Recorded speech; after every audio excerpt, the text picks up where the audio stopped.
नागेश म्हणा तुम्ही मंगेश म्हणा.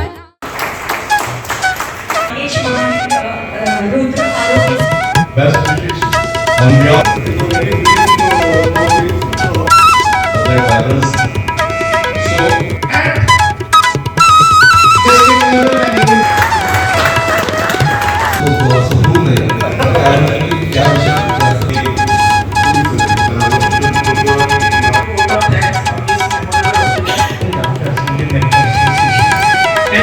Unit structured activities delivered at the social spiritual all the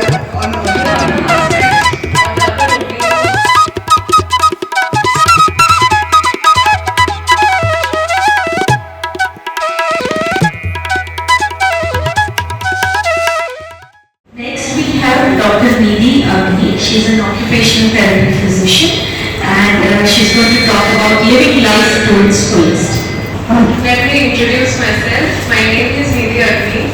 So I have pursued Bachelor's of Occupational Therapy from Goa Medical College. So it is a course which is 4 years, 6 months of internship.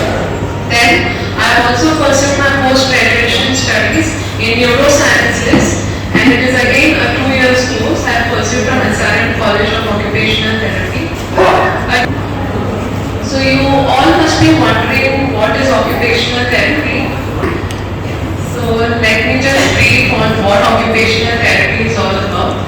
So occupational therapy is a holistic, evidence-based, client-centered health profession which is based on the science of occupation, and our main goal is doing purposeful activities, and which can be also said as doing our everyday activities which we do day to day.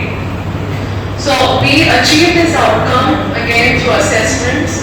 We have specialized assessment kits.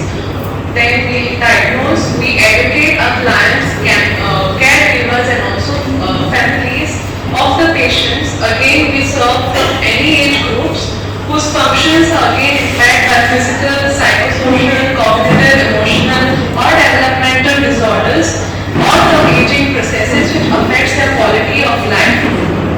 So again the main aim of OT is to prevent disability, promote health and well-being and return to their optimum lives. So what does the term occupations refer to in occupational therapy? So it's very simple, let's not complicate this. So occupations in occupational therapy means the basic day-to-day lives which are often neglected. So what are the few day-to-day things to do? Right from getting up to sleeping, all the things that are involved, that is brushing, dressing ourselves, going to work, performing our leisure activities, that is all what comes under occupation, or that is what the term occupation refers to in occupational therapy. So again it includes the things people need to do, want to do and are expected to do. Occupational therapists believe that participation can be supported or either restricted by the physical, emotional or cognitive aspects and the abilities of the individuals, the characteristics of the occupation and the cultural environment. So what does this mean? Say suppose I met with an accident, I have a fracture. So what are the individual characteristics? I am having pain because I had a fracture. I am not able to move my limb. So these are the aspects that we focus on of the individual. Now what are the characteristics of the occupation? Now I am say I have to go to work. Now because I have had a fracture, I am not able to go to work. So what is my mental state? I will be depressed, I will be sad, I will be thinking about my workplace, how will I get back to work? So OT is all about helping the client who has had an injury getting back to work. So what are the areas or domain of practice in occupational therapy? So right from our attending to school, getting educated, our activities of daily living, then our play, work, leisure, managing our health.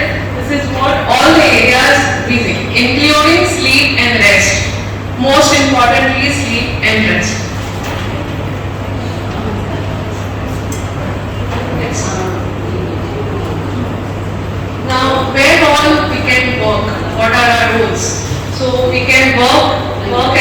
clinician, we can work as a researcher, academician, diplomat, a rehab specialist and a program director.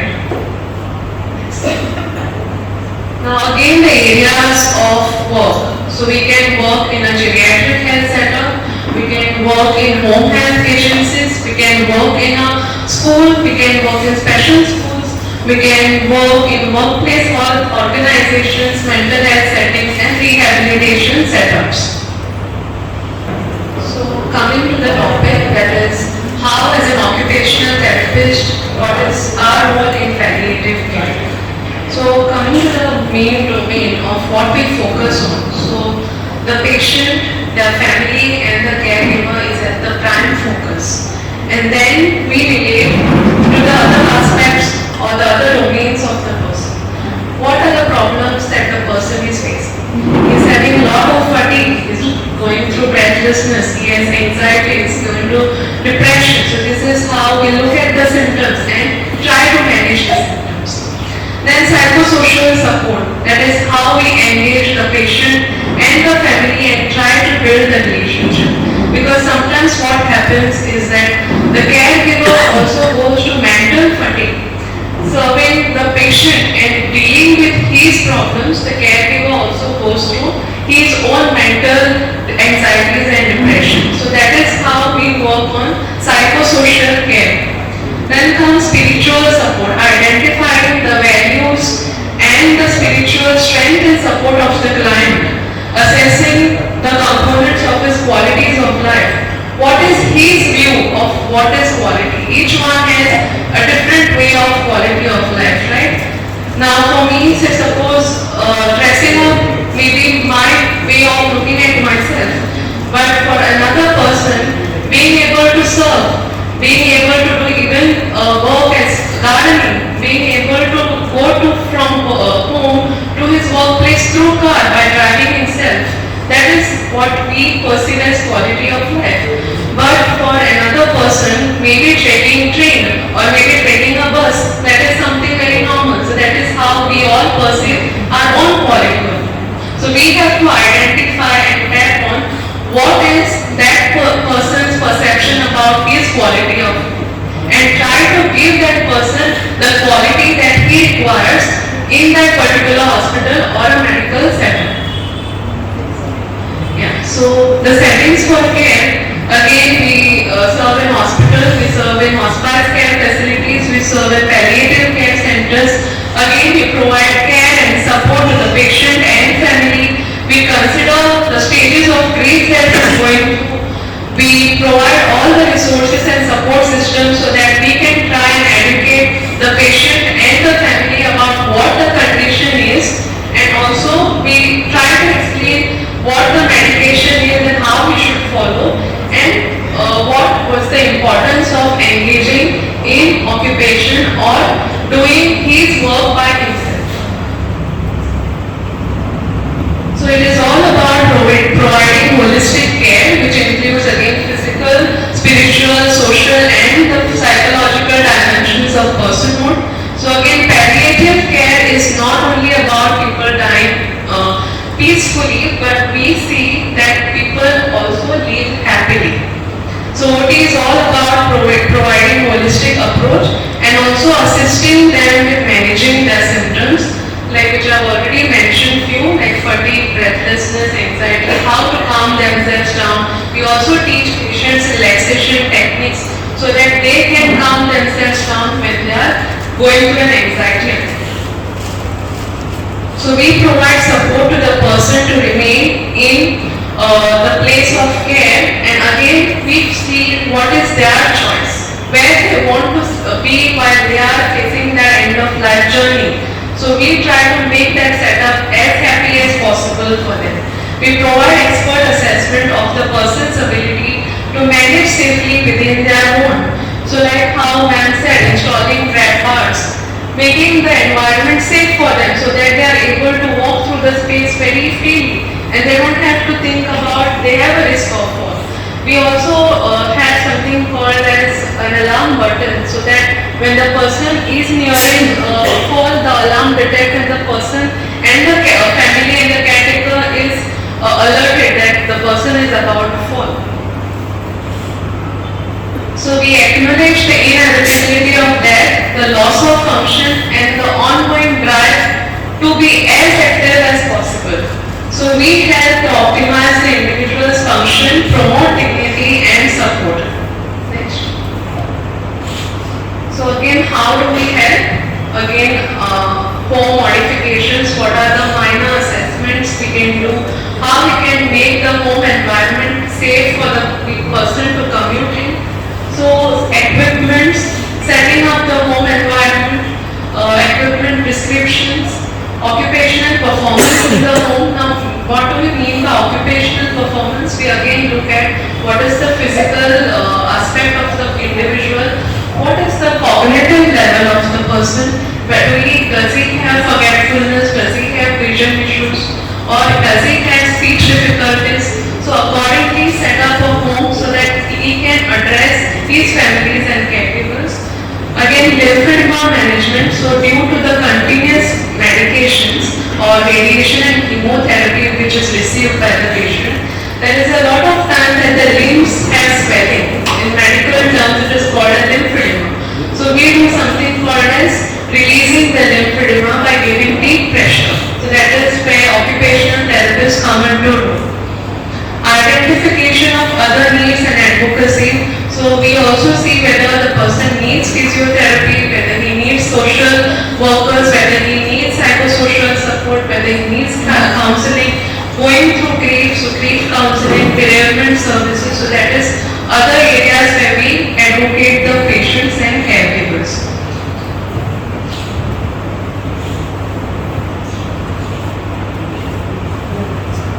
So like I said, we also look into the psychosocial aspect. So here we acknowledge and validate the person's feelings, person's difficulties and his threatened existence. This requires again an active listening. Not all of us has a listening ear. Right? We have to be very compassionate, we have to be empathetic towards the patient. Again, acceptance, empathy and encouragement are very important.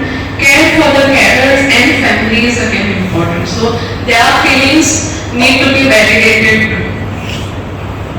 So now what are the symptoms a person experiences when he is going through end of life stage or a terminal illness? So he will deal with lot of pain, fatigue, loss of intimacy, breathlessness, nausea, weight loss, anxiety or depression, edema, that is swelling, wounds, cognitive changes, forgetfulness might happen, sleeplessness and functional deterioration. And sometimes also there is a lot of difficulty that patient is not even able to swallow or eat properly. So he has a lot of dysphagia also. So when a person is dying, the feeling that is the need to review their life again, finish things off before he passes, feelings of loss of control, meaning of life, mortality and death, making and maintaining connections with others, reinstating the lost relationships, managing the healthcare systems, feelings that he has lost self, feelings of loss of function, looking back upon what all achievements he has had, looking at his current relationships and past relationships, reflecting on the love that has been shared and gone by, changes in his roles, and uncertainty of life. So these are the various feelings that a person goes through. So we also help for a person who is going through the terminally ill. Is very challenging, but we also need to understand these needs and we have to see what is the prognosis of the disease. So carers take the opportunity to ask all kinds of questions. Though it might be very hard, but it's very important that we address those needs and questions. So home assessment includes counseling, education, exploration of issues relating to the carer and carer fatigue and the degree of risk that the individual is facing.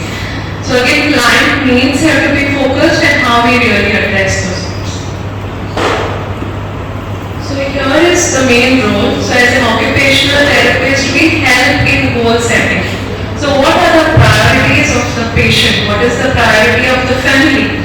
What is the most important plan now? what is going for him right now. So we address this by collaborating with multiple team members, which is again an integrated or a multidisciplinary approach.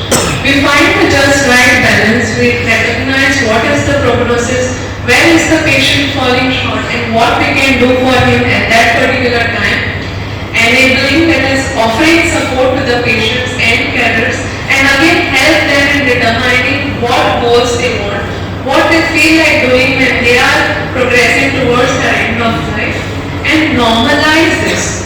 Normalize that it is okay to again set goals and priorities. It's not like I am going to die, what is the need for me to have a plan now? But we help him or the patient and the family to address these needs. Where does the person want to be when he is diagnosed? How he wants to be taken care? What are his hobbies? What he wants to do? So we assess this, we prioritize this and address these issues. So therapy, so like how Sugandhi ma'am said about, it's all about being creative, being fun and engaging the people.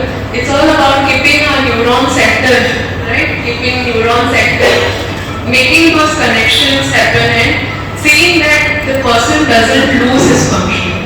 So by creative therapy, we are bringing them back to their life, connecting back to their life. So it again looks at their personal experiences of engaging in activities. So again, what are the benefits? It leads to an increase in energy. While the person is doing something, he forgets that he has had an injury or he is having pain.